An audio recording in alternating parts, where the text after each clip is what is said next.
ये केस नहीं, एक सफरनामा था। एक लंबे वक्त तक इस केस की जांच पड़ताल चलती रही। हमारा सामना इंसानी जज्बातों के ऐसे ऐसे पहलुओं से हुआ जिससे इस केस को इस दशक के सबसे शॉकिंग केसेस में से एक कहा जा सकता है।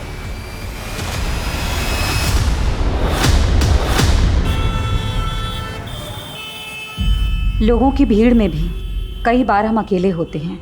हम सबकी जिंदगी अलग हो सकती है, लेकिन हम सबके सुख दुख के किस्से तो शायद एक जैसे ही होते हैं। कोई अपने अतीत से लड़ रहा होता है तो कोई अपने वर्तमान से।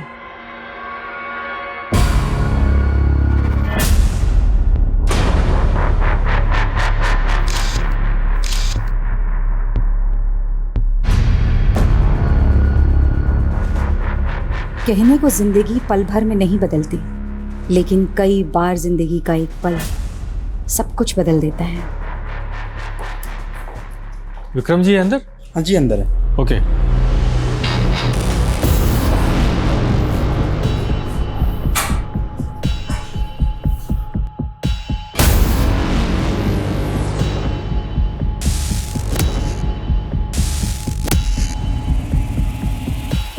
ये फाइल्स देखना ना सर।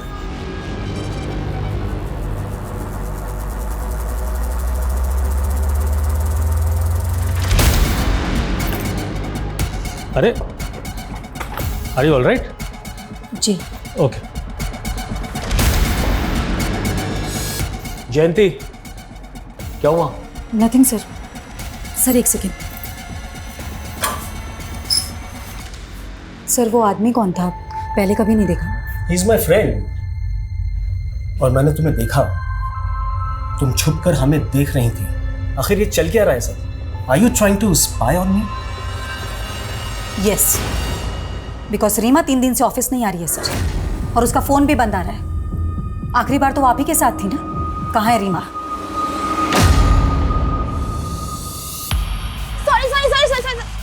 अरे क्या अर्पिता इतना late?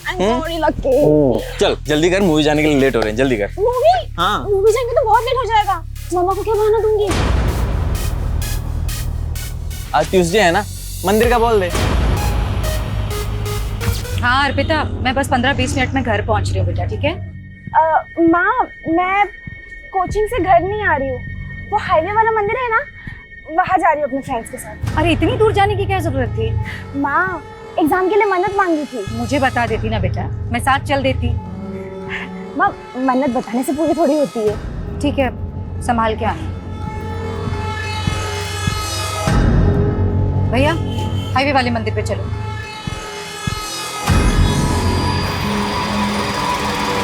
I get down to business.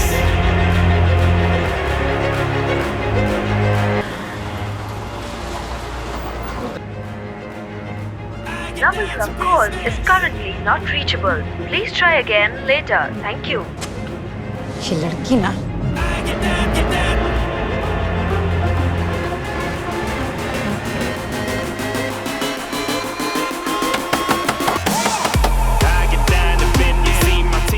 क्या रोज रोज का तमाशा लगा रखा है तुम लोगों ने?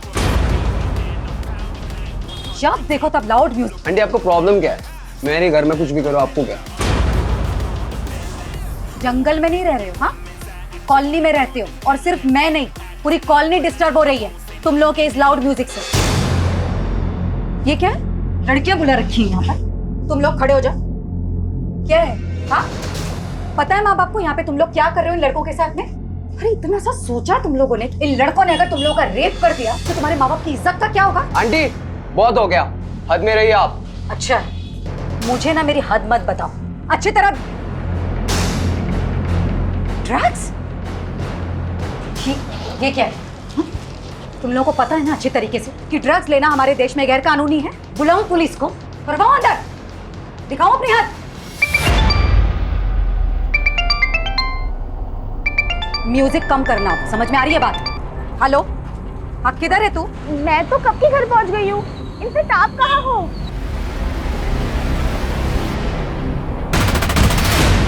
तो तू अब मुझसे खुलेआम झूठ बोलने लगी है। गई थी मैं तेरे कोचिंग सेंटर, वहां से पता चला कि तेरा एक लड़के के साथ चक्कर चल रहा है। ओह, तो अब आप मेरी जासूसी करने लगी? ज्यादा बकवास मत कर अर्पिता।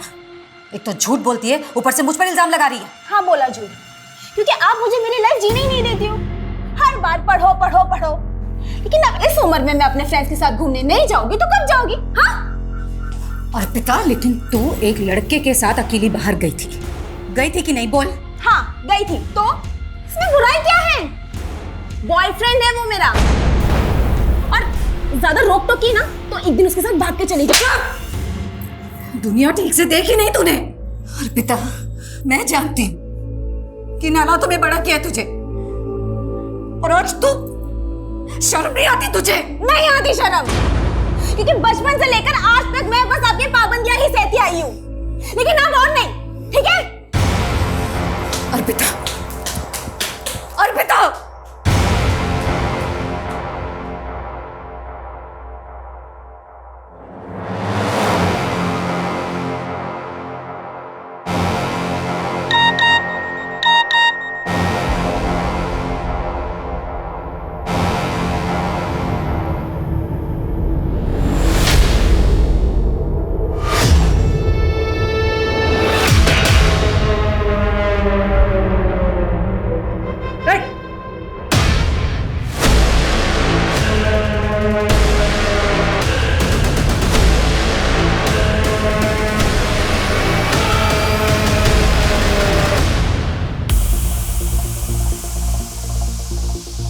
अरे यार अर्पिता, अपसेट क्यों हो रही हो? तुमने कुछ भी गलत नहीं किया है। यार अगर आज मेरे पापा जिंदा होते ना तो मेरे साथ ऐसा बिल्कुल नहीं होता। Let's have a drink, okay? मैं नहीं करती ड्रिंक। अरे लेकिन अभी तुम्हें इसकी जरूरत है ना, तो पियो और सब कुछ भूल जाओ, ओके? अरे पियो यार, पियो। हाँ, शुरू में कड़वा लगेगा, अभी ठीक हो जाएगा। पूरा पियो।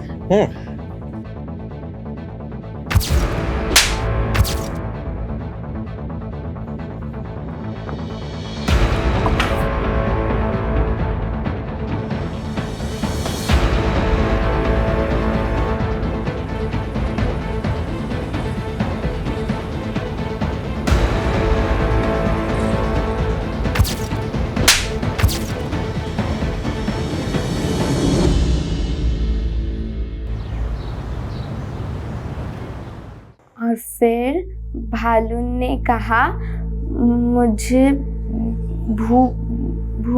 भूख लगी है। अरे गुड्डी, ये क्या पढ़ रही हो तुम? मैं तो एक हिंदी की कहानी पढ़ रही हूँ। मैं हिंदी लिख भी सकती हूँ, और पता है अब मुझे ना हिंदी में फुल मार्क्स आएंगे। अरे वाह, तब तो तुम्हें प्राइज मिलना चाहिए। बोलो क्या चाहिए तुम्हें? मुझे तो मून पर जाना है। अच्छा, लेकिन उसके लिए तो तुम्हें एस्ट्रोनॉट बनना पड़ेगा। लेकिन मैं एस्ट्रोनॉट कैसे बनूंगी? उसके लिए तुम्हें बस एक छोटा सा टेस्ट देना होगा। कैसा टेस्ट? देखो, मैं तुम्हारी बॉडी को चेक करूंगा, और जिसकी बॉडी में 5 तिल होते हैं ना, वो एस्ट्रोनॉट बन सकता है। तो चलो अपने तिल दिखाओ।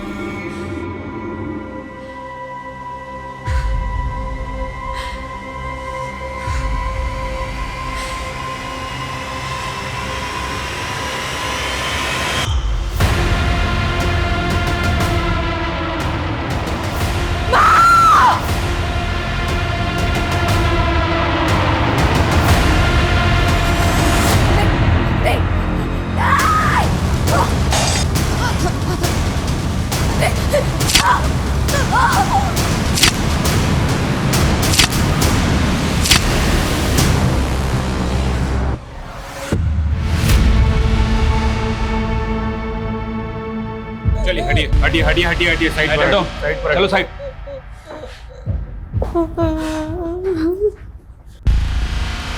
पूरा घर चेक कर। त्यागी किसी धारदार चीज से मारा गया है। मल्टीपल स्टैबिंग्स भी हैं।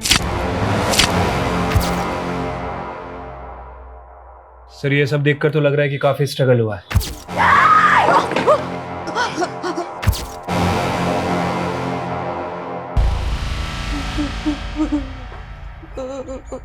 और कौन कौन है आपकी फैमिली में?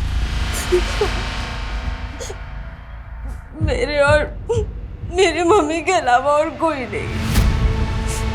10 साल पहले मेरे पापा की डेथ हो गई। जब ये सब कुछ हुआ तब तुम कहाँ थी? मैं कल रात से घर पर नहीं थी। तो कहाँ थी आप रात भर?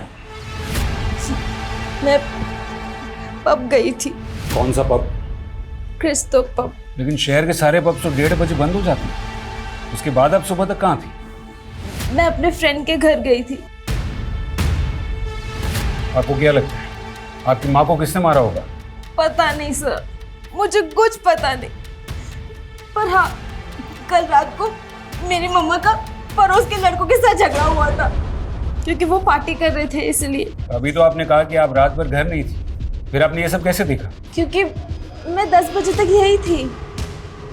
आप कह रहे कि आपकी माँ को लड़कों से परेशानी थी और फिर भी वो आपको रात को पब में जाने देती जहाँ पर लड़के भी आते हैं। एक्चुअली वो पूरा ग्रुप था ना, इसलिए। त्यागी, ये लड़की झूठ बोल रही है या कुछ तो छुपा रही है। क्रॉस चेक करो ये रात भर कहाँ थी।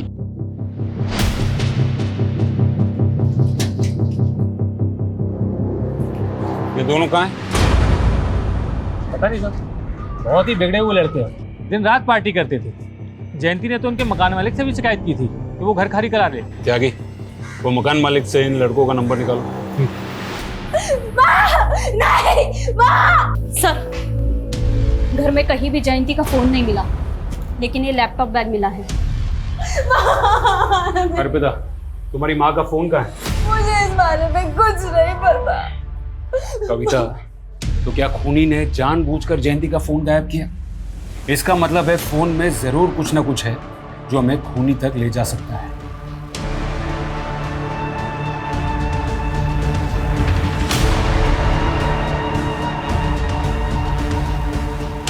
सर, लड़कों के मकान मालिक से बात हो गई है। दोनों लड़कों का नंबर मिला था, लेकिन सर दोनों का फोन स्विच ऑफ है।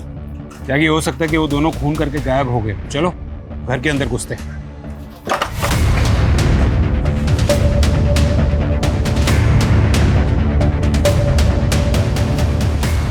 घर चेक करो। सर, जाके फॉरेंसिक को बुलाओ और दोनों घर के फिंगरप्रिंट सैंपल ले लो और वो दोनों लड़कों की डिटेल निकालो और पता करो कि यहाँ पार्टी में दीपेश और राघव के साथ और कौन कौन मौजूद था। ठीक है सर।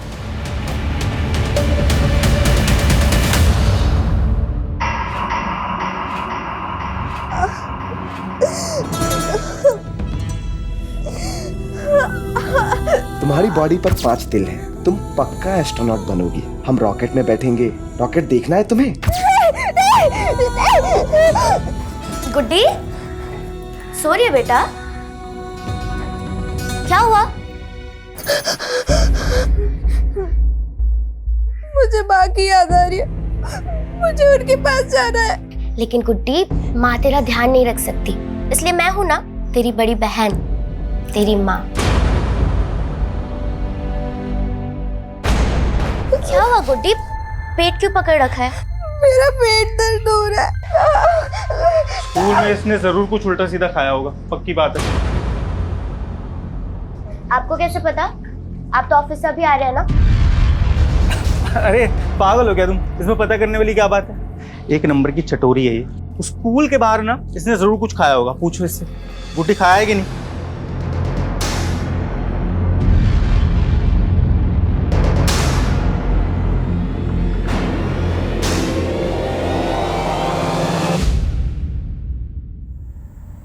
ये देखिए सर, ये दोनों पब में 11 बजे एंट्री करते हैं और 1:30 बजे वहाँ से बाहर निकलते हैं।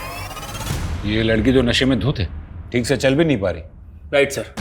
और जयंती के बारे में अभी तक हमें जो भी इन्फॉर्मेशन मिली है, उससे तो यही लगता है कि जयंती नियम कायदे की काफ़ी स्ट्रिक्ट औरत थी और उसकी बेटी इस हाल में। और वो पड़ोस वाले लड़के दीपेश और राघव, उनकी क्या रिपोर्ट है? सर, उनका फ़ोन आखिरी बार गुरुग्राम में बंद हुआ था। वैसे वो रहने वाले भोपाल के हैं, दिल्ली में पढ़ाई करते हैं। मैंने भोपाल पुलिस को भी इन्फॉर्म कर दिया है। और सर, वो अर्पिता के बॉयफ्रेंड, उसको भी बुला लिया है। सर, अर्पिता उस रात पूरी तरह से आउट थी। उसने पहली बार ड्रिंक की थी उस रात। पहली बार? ये तू कैसे जानता है? वो सर, अर्पिता मेरी 2 साल से दोस्त है।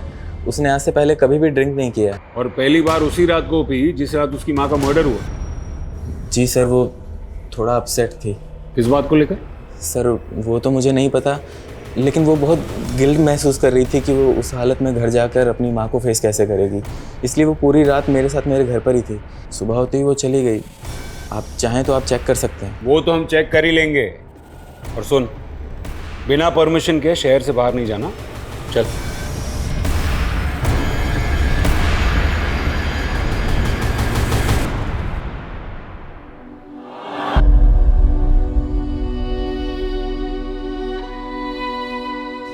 पता है, खुश रहना, मस्त रहना सबसे बेस्ट होता है, क्योंकि ना कभी किसी बात पे रोना भी आए ना तो हंसकर टाल दो, सारा स्ट्रेस गायब हो जाता है और दिमाग भी शांत हो जाता है।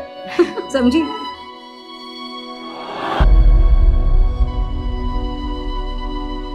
सर, जयंती का फोन रात 10:30 बजे बंद हुआ था, वो भी उसके घर वाले एरिया में। और उसका फोन भी गायब है, जो हम मान रहे हैं कि किलर ने गायब किया है। अर्पिता मेन सस्पेक्ट है। मुझे लगता है कि फोन गायब करने के पीछे की वजह माँ और बेटी के बीच की चैट हिस्ट्री को छुपाना होगा, क्योंकि उससे हमें पता चल जाता कि माँ और बेटी के बीच में बनती नहीं थी। और हाँ, वो दो लड़के दीपेश और राघव, उनके बारे में भी पता करना होगा कि वो क्यों गायब। सर, इन दोनों लड़कों के CDR में ऐसी 2 लड़कियों के नंबर मिले हैं जो साथ पार्टी में थे, अदिति और विनीता। उनसे मिलना होगा, शायद उनको पता हो कि दीपेश और राघव कहाँ है। कविता, तुम जयंती के फोन का लोकेशन IMEI नंबर से ट्रेस करो। Okay sir. सर, एक और बात, 8 बजे जयंती ने एक नंबर पे कॉल किया था जो रीमा के नाम से रजिस्टर है। रीमा? कौन रीमा? सर, वो जयंती के साथ उसके ऑफिस में काम करती थी।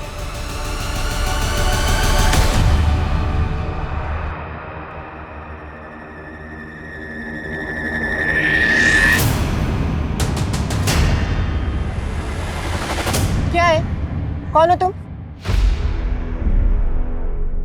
मैडम, आए दिन पेट दर्द की शिकायत रहती है। मुझे लगता है ये पेट से है। क्या?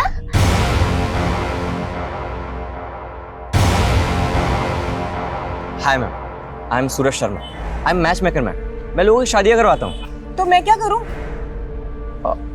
नहीं मैम, आपने मंगलसूत्र भी नहीं पहना है और मांग में सिंदूर भी नहीं है, तो ऑफकोर्स आप शादीशुदा तो नहीं होंगी ना। इससे तुम्हें क्या लेना देना? लेना देना है मैम। अगर आपने शादी नहीं की तो बच्चा कैसे पैदा कर लिया? ये क्या बकवास कर रहे हो तुम? चलो जाओ यहाँ से। मैम, मेरी बात तो सुनिए। मैम मैम मैं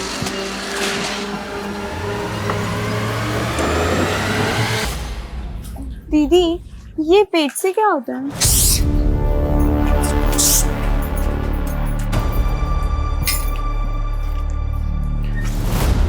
कहाँ गए थे तुम लोग? गुड्डी, क्या हो गया इसको? डॉक्टर के पास गए। गुड्डी 4 महीने प्रेग्नेंट है। क्या? इतने नादान क्या बन रहे हो? तुम्हें नहीं मालूम इस घर में तुम ही एक बहुत ही आदमी हो?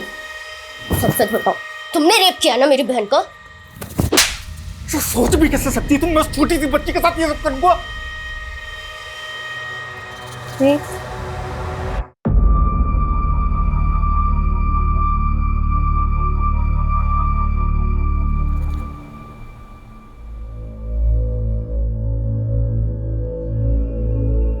बेटा,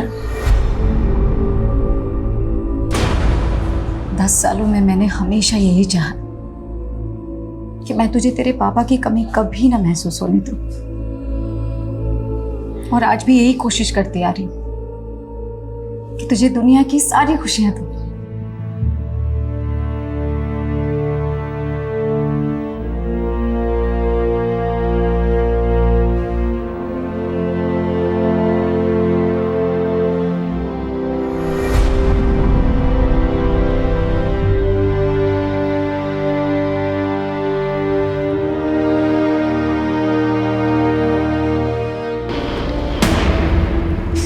राघव और दीपेश के बारे में कुछ नहीं जानते हैं। अच्छा, कुछ नहीं जानते थे, फिर भी उनके साथ पार्टी कर रहे थे? नहीं सर, हमारा मतलब है कि हमें उस मर्डर केस के बारे में कुछ नहीं मालूम है। फिर तो आप लोगों को ये भी मालूम नहीं होगा कि आप लोग वहाँ ड्रग्स ले रहे थे? नहीं सर, हम ड्रग्स नहीं ले रहे थे, वो तो राघव और दीपेश ले रहे थे। अच्छा, तो ये बताओ कि जयंती को किसने मारा? सर, हमें नहीं पता, हम तो बस 2 बजे तक वहाँ पे थे। लेकिन हाँ, उससे कुछ देर पहले दीपेश ड्रिंक्स का जुगाड़ करने बाहर गया था और वो वापस नहीं लौटा, तो उसको देखने के लिए राघव भी बाहर गया और फिर दोनों साथ में आ गए वापस। उठो उठो उठो, चलो चलो चलो। कहाँ जा रहा है यार? अरे आगे का सेलिब्रेशन गुरुग्राम में करते हैं ना। हम नहीं गए सर, हम अपने घर चले गए, उसके बाद वो लोग गए थे। गुरुग्राम में वो कहाँ लेके जाने वाला था? सर, कुछ नाम तो नहीं बताया था।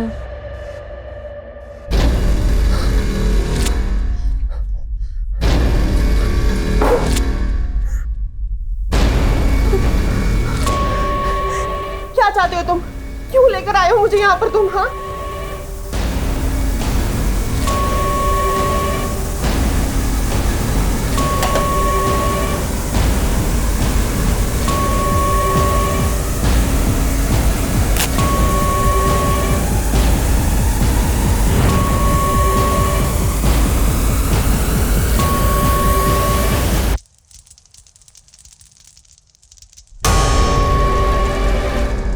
जयंती के बारे में सुनकर मुझे भी शौक लगा। बहुत ही नेक औरत थी। जयंती का ऑफिस में किसी से कोई इशू चल रहा था? I don't know. रीमा और आप? जी। जयंती ने हत्या के पहले करीब 8 बजे आपको कॉल किया था, क्या बात हुई थी? मैम एक्चुअली मेरी तबीयत खराब थी और उस दिन मैं ऑफिस भी नहीं आई थी, बस इसलिए मेरी हेल्थ के बारे में पूछ रही थी। जरूरत पड़ी तो दोबारा बात करेंगे। रीमा, मुझे पूरा अंदाजा है कि ऑफिस में तुम्हारे साथ क्या हो रहा है। सच सच बताओ, तुम्हारा बॉस तुम्हें मॉलेस्ट कर रहा है ना? जयंती प्लीज मुझे मेरे हाल पर छोड़ दो और तुम भी इस सब में मत पड़ो। अरे लेकिन क्यों ना पढ़ूं? आज तुम्हारे साथ ऐसा हो रहा है, कल किसी और ऑफिस कलीग के साथ ऐसा होगा।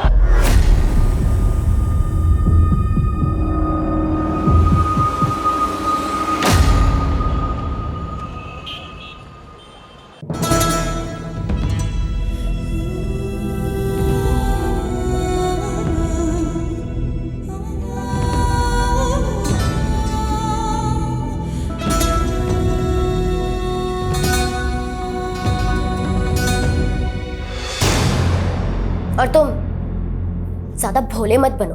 तुम अभी भी मुझ पे शक कर रही हो? जानती हो ना किसका पाप लेके घूम रही है वो पेट में? क्या करूं मैं तुम लोगों का? अबॉर्शन तो मैं भी करवाना चाहती थी ना अरविंद। अब डॉक्टर ने मना कर दिया तो मैं अपनी बहन को मार तो नहीं सकती ना। कम से कम जब तक उसकी डिलीवरी नहीं हो जाती चिक चिक करना बंद करो।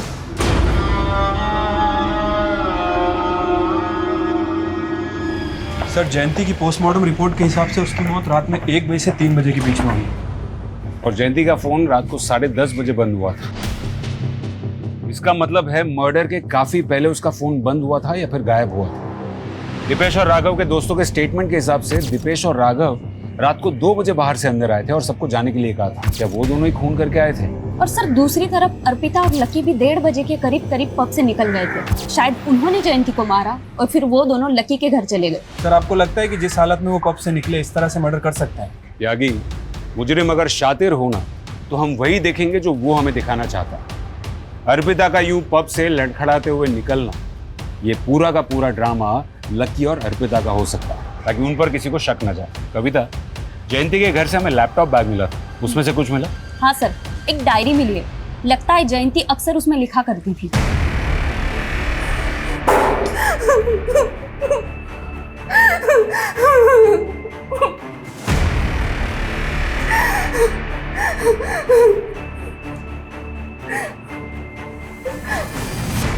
थोड़ा बादाम खाया करो।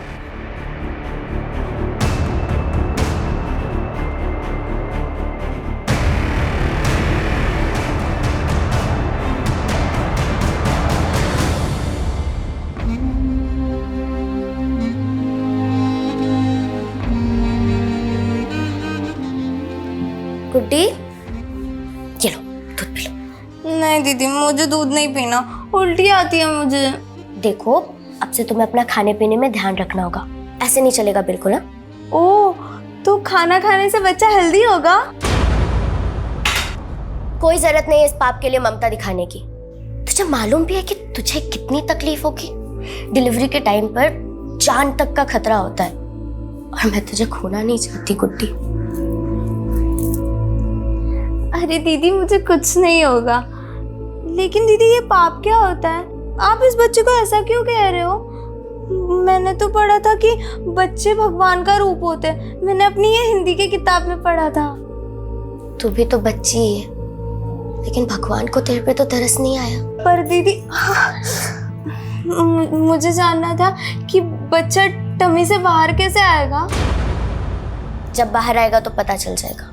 बताओ ना दीदी, कैसे आएगा बाहर? जब बच्चा बाहर आएगा तो वो जोर जोर से रोएगा। तो तुझे पता चल जाएगा। अच्छा, वो रोएगा मतलब उसको दर्द होगा? तुझे अब भी उसके दर्द की पड़ी है? तुझे कितना दर्द होगा पता भी है? मतलब मुझे भी दर्द होगा? हाँ, पर जब बच्चा पैदा हो जाएगा तो दर्द ठीक हो जाएगा और तुझे कुछ भी नहीं होगा।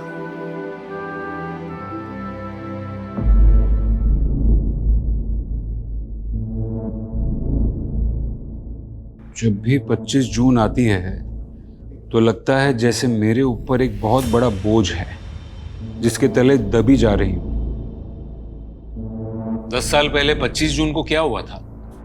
मेरे पापा की डेथ हुई थी उस दिन। तो तुम्हारी माँ ने उनकी डायरी में ऐसा क्यों लिखा था कि 25 जून को उनका कोई बोझ उतर गया था? सर, मैंने उनकी डायरी कभी नहीं पढ़ी। नाम क्या था तुम्हारे पापा का? राजू। तुम्हारी मम्मी और पापा के बीच रिश्ता कैसा था? वैसे तो वो दोनों एक दूसरे से बहुत प्यार करते थे सर, लेकिन उनके बीच हमेशा झगड़ा होता रहता था। किस बात को लेकर? मेरे पापा का एक पैर काम नहीं करता था और वो एक छोटी सी फैक्ट्री में काम करते थे। उन्हें बिल्कुल अच्छा नहीं लगता था कि माँ उनसे ज़्यादा कमाती है।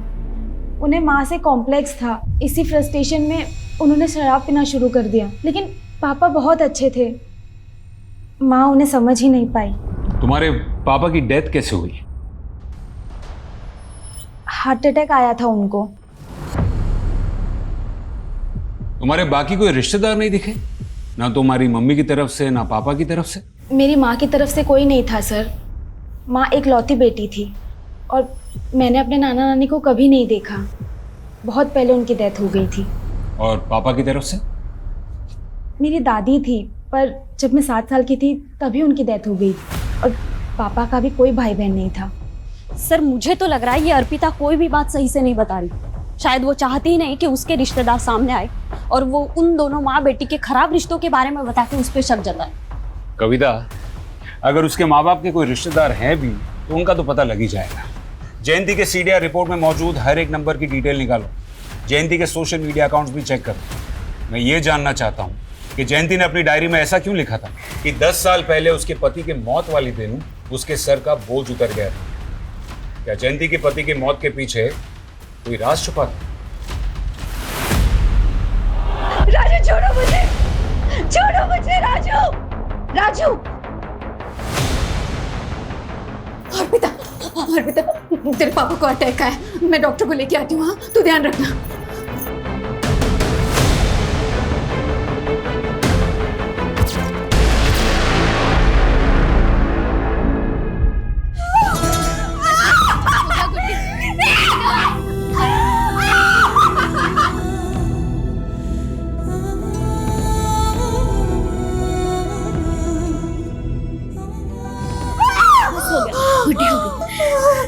आराम मिला?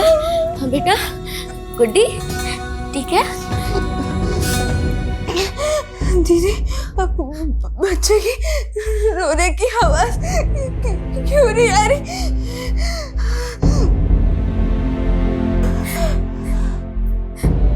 गुड्डी, गुड्डी। सर, राघव के एक दोस्त से पता चला है कि राघव और दीपेश गुरुग्राम के एक घर में है।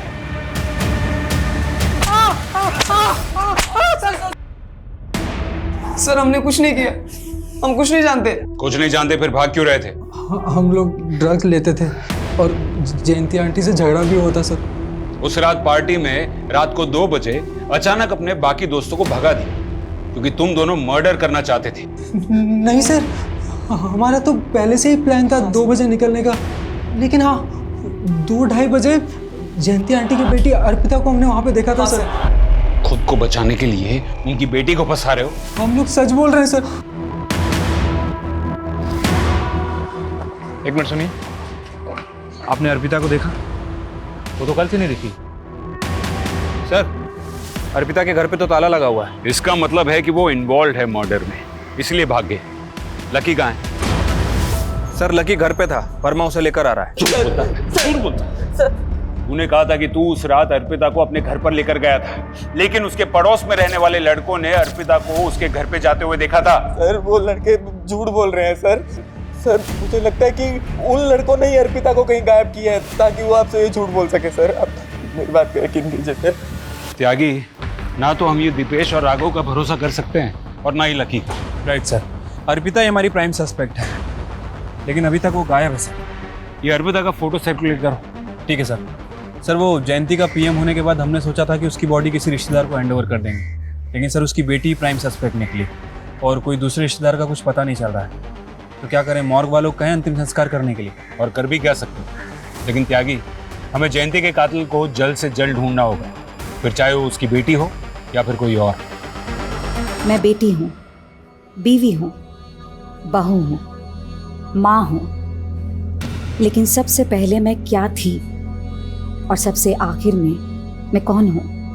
मैं सिर्फ औरत हूँ।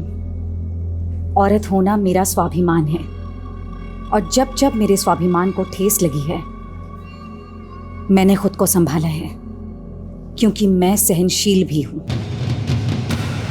सर जयंती का सोशल मीडिया अकाउंट चेक कर रहा था, ये देखिए एक अकाउंट मिला है। अरविंद सिंह।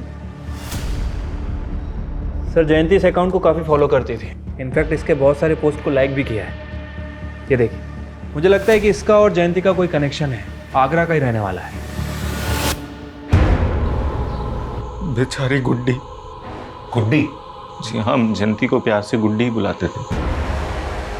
क्या आप बता सकते हैं कि जयंती की बेटी अर्पिता कहाँ हो सकती है? ये आप क्या कह रहे हैं, जयंती की बेटी भी है? मतलब आप नहीं जानते? देखिए, दरअसल मैंने और सुजाता ने गुड्डी की शादी के बाद से उससे दूरी बना ली थी। कौन सुजाता? जी, गुड्डी की बड़ी बहन, मेरी स्वर्गवासी पत्नी, उनका नाम सुजाता था। अरविंद जी, ऐसी क्या वजह थी जो आप लोगों ने जयंती से रिश्ता तोड़ दिया? उसका दुर्भाग्य, उसका अतीत। 12 साल की मासूम थी जब उसके साथ बलात्कार हुआ।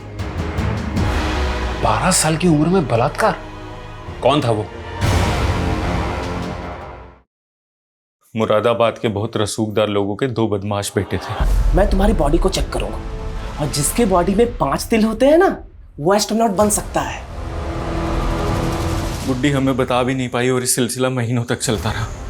जब तक हमें पता चलता तब तक बहुत देर हो चुकी थी। गुड्डी 4 महीने से पेट से हो चुकी थी, अबॉर्शन नहीं करा सकती थी वो। आप दोनों ने उन 2 लड़कों के खिलाफ कोई पुलिस कार्रवाई भी नहीं की? उन दोनों के अब्बू बहुत ताकतवर लोग थे साहब। मैं और सुजाता अगले दिन उसके अब्बू के पास गए उसकी शिकायत लेकिन अगले ही दिन वो दोनों गुंडे हमारे घर में घुस पड़े।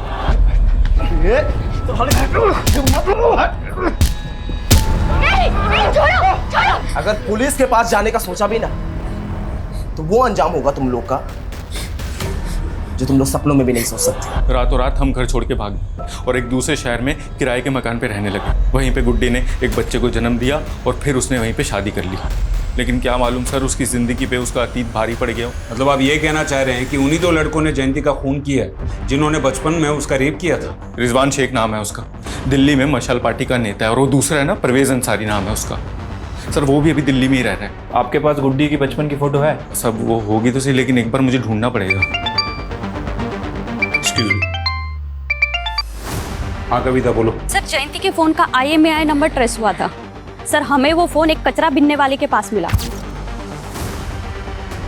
जयंती के फोन का सारा डेटा रिट्रीव करो। Okay sir.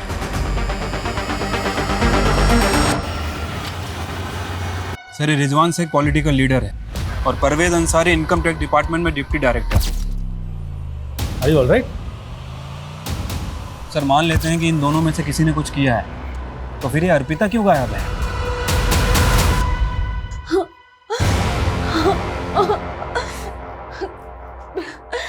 प्लीज छोड़ो मुझे। ये देखिए सर, ये जयंती के पड़ोसी का वीडियो है जो जयंती के मोबाइल से मिला।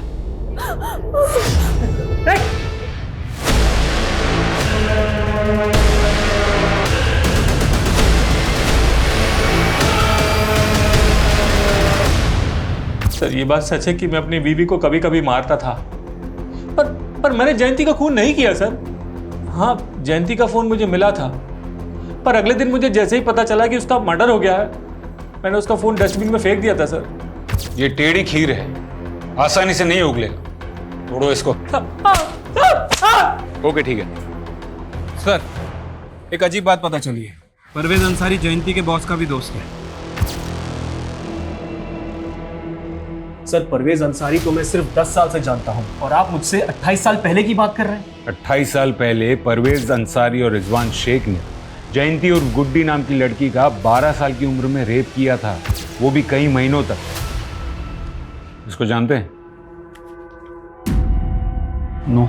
चलो इसको नहीं जानते हैं, परवेज अंसारी को तो जानते हैं ना। इसका मतलब आप रिजवान शेख को भी जानते होंगे। सर बड़े नेता है, मैं क्या सभी जानते हैं। हाँ, परवेज ने एक बार बताया था कि वो उनके बचपन का दोस्त है। और आप उन दोनों के दोस्त। इसका ये मतलब है कि जयंती के मर्डर में उन दोनों के साथ आप भी इन्वॉल्व हैं। सर क्या कुछ का कुछ बोलते चले जा रहे हैं, कोई सबूत है आपके पास? जल्दी दिखा देंगे। कौन है ये? आपके मुरादाबाद की है गुड्डी उर्फ जयंती। इसके जीजा जी का कहना है कि 28 साल पहले आपने इसका रेप किया था। इंस्पेक्टर, क्या तू जानता नहीं एक ईमानदार नेता के छवि पे दाग लगाने का हर्ष क्या होता है? 2 मिनट नहीं लगेंगे, सस्पेंड हो जाओगे। सर हम तो ईमानदारी से अपना काम कर रहे हैं और वो कहते हैं ना कि भले ही देर लग जाए लेकिन सच की जीत जरूर होती है। जय हिंद। सर माना कि ये दोनों बहुत शातिर हैं, लेकिन कहीं ऐसा तो नहीं कि जयंती के मर्डर को हम 28 साल पुराने वाले केस से जोड़ के गलती कर रहे हैं? मैं जानता हूँ जयंती के मर्डर में उसकी बेटी समेत और भी सस्पेक्ट्स हैं, लेकिन जो गुड्डी के साथ 12 साल की उम्र में हुआ, तो एक पुलिस ऑफिसर के नाते ये मेरा फर्ज बनता है कि मैं उस केस को भी सही अंजाम दूँ। त्यागी, जयंती ने आखिरी बार रीमा को कॉल किया था जो उसके साथ उसकी ऑफिस में काम करती थी। ये रीमा से जयंती के बॉस के बारे में दोबारा बात करो, शायद कोई क्लू मिल जाए। ठीक है सर। सर एक अजीब चीज पता चली। पिछले 2 महीनों में 3 जयंती नाम की औरतें दिल्ली से अबडक्ट हुई। क्या कह रही? हाँ सर, ये देखिए, जयंती सिन्हा, जयंती मलिक और जयंती कपूर। सर ये तीनों अबडक्शन एक हफ्ते के फासले पर हुए हैं। और सर हमारे यहाँ जयंती चौहान का मर्डर हुआ है। ये तीनों औरतों के साथ क्या हुआ? सर तीनों किडनैपर के चंगुल से निकल आए, तीनों जिंदा हैं। सर इन्होंने किडनैपर का एक स्केच भी बनवाया है, ये देखिए।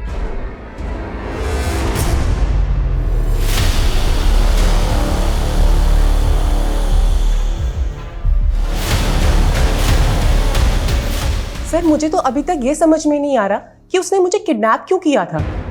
उसने मेरी फैमिली को फिरौती के लिए कोई कॉल भी नहीं किया और इसके बाद अचानक से उसने मुझे छोड़ दिया। तो उस दौरान उन लोगों ने आपके साथ किया क्या?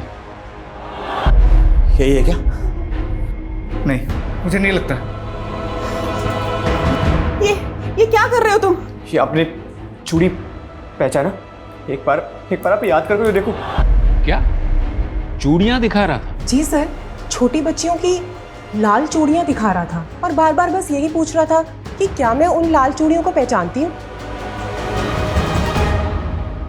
जयंती जी, वो आपको कहाँ लेके गया था? सर मैंने पुलिस को पहले भी बताया है, उसने मुझे आंखों पे पट्टी बांधकर किडनैप किया था और आंखों पे पट्टी बांधकर ही उसने मुझे जंगल में छोड़ दिया।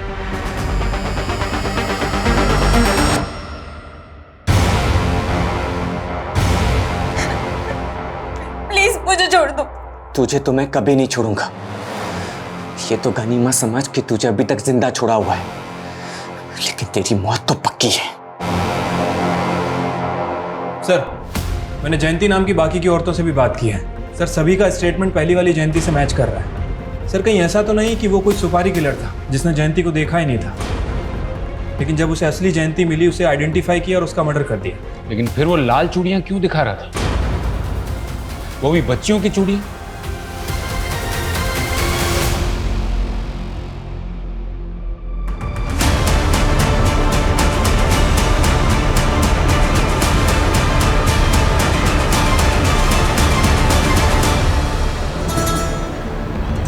हाँ सर, बचपन में गुड्डी हमेशा लाल चूड़ियाँ पहना करती थी। उसे लाल चूड़ियाँ बहुत पसंद थी, लेकिन जब दानिश भाई के घर से हम निकले थे तो उसकी चूड़ियाँ वहीं छूट गई थी।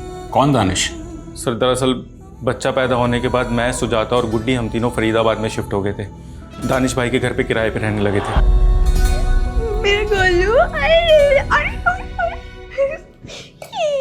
अरविंद जी, अरे अस्सलाम वालेकुम। नमस्ते, आइए ना। अरे वो किराया। हाँ सुजाता।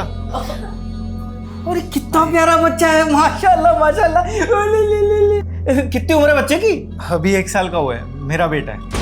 अरे वाह वाह वाह वाह। ये रेंट। शुक्रिया। चलिए दोबारा आइएगा जरूर। हाँ हाँ। जीजू, आपने ऐसा क्यों कहा कि ये आपका बेटा है? ये तो मेरा बेटा है ना। गुड्डी, तुझे कितने बार समझाया ना कि तू बिना शादी किए माँ बनी है, और वो भी इतनी सी उम्र में। भूल से भी किसी को ये मत कहना कि ये तेरा बेटा है, समझी?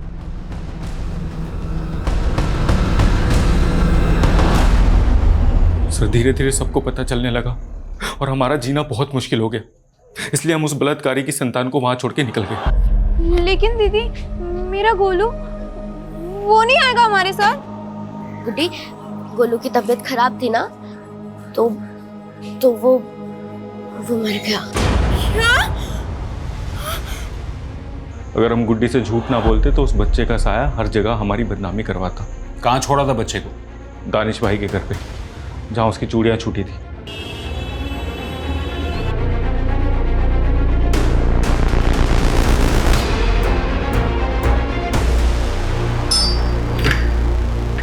दानिश जी, आप? दिल्ली पुलिस। दिल्ली? आप ऐसे कैसे? आप कहाँ? गलती हो गई, चक्कर करते हुए। अर्पिता? सर वो तो उस बच्चे को यहाँ छोड़ के चले गए थे, लेकिन मैंने करीम को अपने बेटे की तरह पाला है। मतलब कि करीम ही जयंती उर्फ गुड्डी का बेटा है। मैंने अपनी माँ को नहीं मारा सर। बचपन से लोग मुझे चिढ़ाते थे कि मेरा बाप कौन है। लोग कहते थे कि मैं नाजाज औलाद हूँ, लवारिस हूँ। इसलिए सर मैंने बचपन में ठान लिया था कि मैं अपनी माँ को ढूंढ के रहूँगा। सर मुझे सिर्फ इतना पता है कि उस लड़की का नाम जयंती था, बाकी उसके दीदी और जीजा जी उसे गुड्डी कह के बुलाते थे। तो तुम जयंती नाम की औरतों का पता लगाकर उन्हें अगवा कर रहे थे? उस दिन उनका किडनैप नहीं कर पाया था मैं, इसलिए सर मैं सीधा उनके घर पे चला गया। माँ, कौन हो तुम? अरे 28 साल से आपने मुझे देखा नहीं ना, इसलिए आप मुझे पहचान नहीं पाई। तुम बोल क्या रहे हो तुम? हाँ? और हो कौन? गोलू, आपका गोलू। माँ,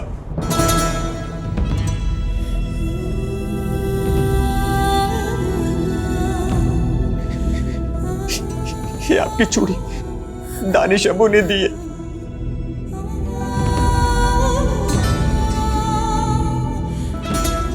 एक बार कह दो कि आपने मुझे पहचान लिया। गोलू?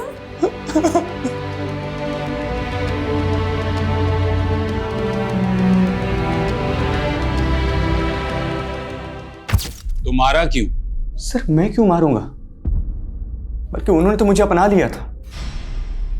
हाँ बस मेरे असली बाप के बारे में उन्होंने कुछ भी नहीं बताया, लेकिन मुझे मेरी माँ मिल गई थी। ये खुशखबरी सुनाने के लिए मैं अपने अब्बू के पास जा ही रहा था कि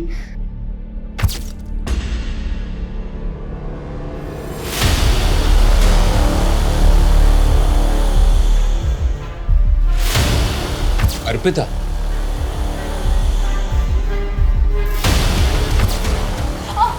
अर्पिता, अर्पिता, तू पी कर आ रही है? मुझसे क्या पूछते हो? आप जवाब दो। इतनी रात को उस लड़के के साथ क्या कर रही थी? चुप! बदतमीज! तू जानती भी है कौन है वो? फिर से थप्पड़ मारा, फिर से हाथ उठाया। कभी को भी ऐसे ही मारा था ना? वो एक एक्सीडेंट था अर्पिता। शराब के नशे में ना वो मुझे मारना चाहता था। झूठ बोल क्या तू? झूठ बोलती है, झूठ बोलती है ये औरत। झूठ बोलती है। झूठी है तू। ये क्या कर रही है तू? अर्पिता! लकी जानता था ना कि मर्डर तुमने किया है? हाँ सर, वो मुझसे प्यार करता था। मुझसे बहुत बड़ी भूल हो गई सर। मुझे नहीं पता था कि मेरी माँ बचपन से इतना सब सहती आ रही है। इतने सालों से मैं अपनी माँ के लिए वेट कर रहा था सर, और मिला भी तो सिर्फ एक दिन। हाँ मुझे अर्पिता पे शक था कि उसी ने कुछ किया, इसलिए मैंने उसका अपहरण किया था सर। लेकिन चाहकर भी मैं उसे मैं उसे मार नहीं पाया सर। आप ही बताओ कैसे मारता? आखिर थी तो मेरी बहन ना। कैसे एक गुनाह कई जिंदगियों को दर्द और बदनसीबी से भर देता है। अगर 28 साल पहले गुड्डी को इंसाफ मिल चुका होता तो शायद आज हम उसके अंजाम को बदल सकते हैं। त्यागी, ताज्जुब की बात तो ये है कि एक माँ अपने बेटे से 28 साल बाद मिलती है और उसकी बेटी को ऐसी गलतफहमी होती है कि उसने एक ही झटके में उसकी जान ले ली। लेकिन सर गुड्डी उर्फ जयंती, उसका इंसाफ अभी तक अधूरा है। उसके रेपिस्ट अभी तक बाहर घूम रहे हैं। अगर सर हम कोर्ट से परवेज और रिजवान के डीएनए टेस्ट का ऑर्डर ले लें तो करीम से उसका डीएनए मैच करके पता चल जाएगा कि उसका असली बाप कौन है। लेकिन त्यागी, रेप विक्टिम भी जिंदा नहीं है। सिर्फ गुड्डी के जीजाजी के बयान पर कि परवेज और रिजवान ने उसका रेप किया था, मुझे नहीं लगता है कि रेप विक्टिम की गैर मौजूदगी में उन पे कोई केस बनेगा। कोर्ट पहली सुनवाई में अपना केस डिसमिस कर देगा। मतलब सर 28 साल के बाद भी गुड्डी को इंसाफ नहीं मिलेगा। सर, रीमा ने नया बयान दिया है। रीमा का कहना है कि उसका बॉस विक्रम उसे मोलेस्ट करता था। सर, विक्रम ने अपने दोनों दोस्त रिजवान और परवेज के साथ मिलकर उसे एक फार्म हाउस पे ले जाकर फोर्स सेक्स के लिए मजबूर किया। लेकिन सर, रीमा कोर्ट में बयान देने के लिए रेडी है। तो अब हमें परवेज और रिजवान की डीएनए टेस्ट की परमिशन मिल जाएगी। सच चाहे जितना छुपा लो, एक ना एक दिन तो बाहर निकल ही आता है।